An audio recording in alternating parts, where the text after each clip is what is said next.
At the resumed hearing, 65 legal practitioners across board were at the tribunal for the day's proceeding. Counsel to the Independent National Electoral Commission, Ize-Iyamu and Mbiere, informed the three-man panel headed by Justice Ahmed Badamasi that the verification of the forms EC8B containing ward results in all the local government areas of Edo State have been concluded and applied to tender them to the tribunal. On the approval of the tribunal chairman, Barrister Ize-Iyamu and Mbiere tendered 10 copies each of forms EC8B of Akoko Edo, Esako Central, Esako East, Ovia Southwest, Igweben, Esan West, as well as Esan Central local government area. The tribunal also received 11 copies each of the ward results of Onwa West, Esan Northeast, Onwa East, and 12 copies of the results of Esako West and Ovia Northeast local government area. The tribunal also marked as exhibits 19 copies of ward results from Ward 1 to Ward 10 of Ikpobaha, 14 copies for the 12 wards of Oriomo, 21 copies of Oedo ward results, bringing the total to 181. Barrister Ize-Iyamu also presented 18 copies of all the local government results and state results.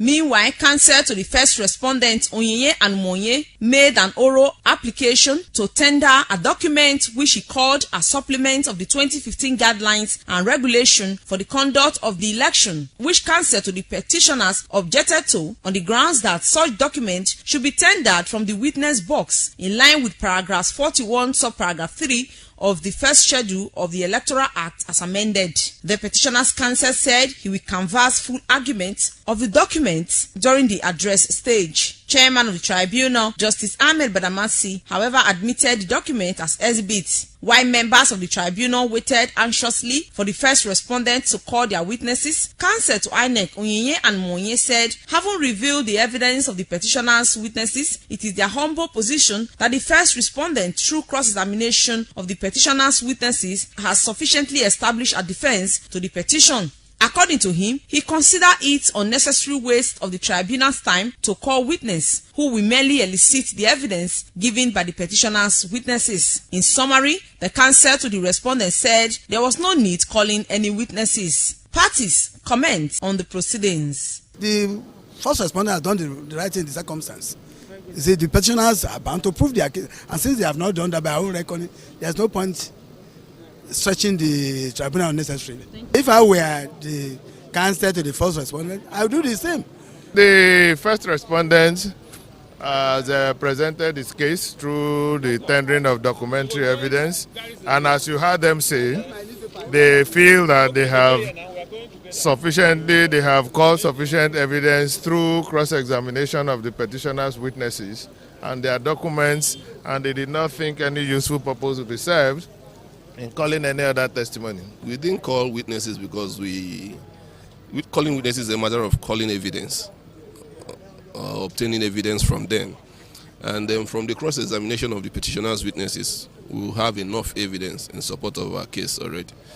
So going ahead to call witnesses who will come and repeat what we had already obtained from the petitioner's witnesses will be unduly wasting the time of the tribunal. Our allegations in the petition is targeted towards INEC. They ought to have called oral testimony to debunk what we have said.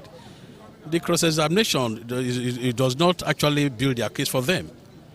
They ought to have called oral testimony because what we are saying is that they did not comply with the provisions of the Electoral and the manual for election. And even in their own plea, they said they employed some of their personnel were inexperienced, that these mistakes were made, these human errors were made. But they ought to have come to this honorable tribunal to tell the court, to tell the tribunal the extent of the mistakes that were made and even the inexperienced staff that they use.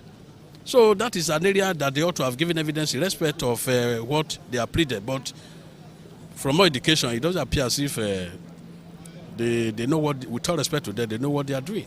INEC, who is the the first respondent in the petition filed by the People's Democratic Party, and its governorship candidate, Pastor Osagie Ize-Iyamu Andrew, used only 5 days from the 10 days statutorily given to them by law to defend the petition.